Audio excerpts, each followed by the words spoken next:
Môre, ek hoop het gaan goed met elkeen van julle. Ja, ons gaan aan met Psalm 23, vers 2 van: Hy bring my by groen weivelde, en hy lei my na waters waar daar vrede is.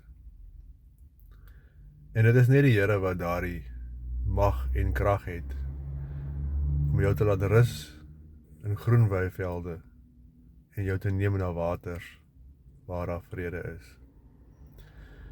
Jy sien, wanneer die weiveld voed die siel en die water voed die siel, dan sonder kos en water kan ek en jy nie lewe nie. Nie liggaamlik nie en ook nie ons gees nie. En jou gees kan nie lewe van ongesonde kos nie.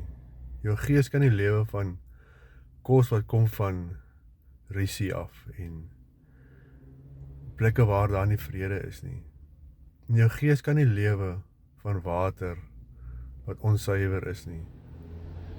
Daarom bring die Here jou by groen weivelde waar daar vrede is en by waterstrome waar daar vrede is.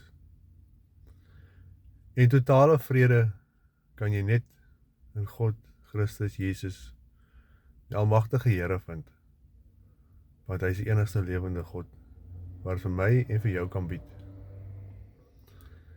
Omdat ek wil vandag vir jou sê, as jy nie vrede het nie, as jy nie rustigheid in jou lewe het nie, ondanks van jou omstandighede, ondanks van jou tekortkome, ondanks van jou siekte, ondanks van jou finansiële toestand, ondanks daar waar dinge vir jou moeilik gaan, moet jy geestelike vrede hê. En as jy nie geestelike vrede het nie, kan jy dit slegs by Jesus Christus vind. Mooi dag en lekker werk, ons gesels weer. Bye bye.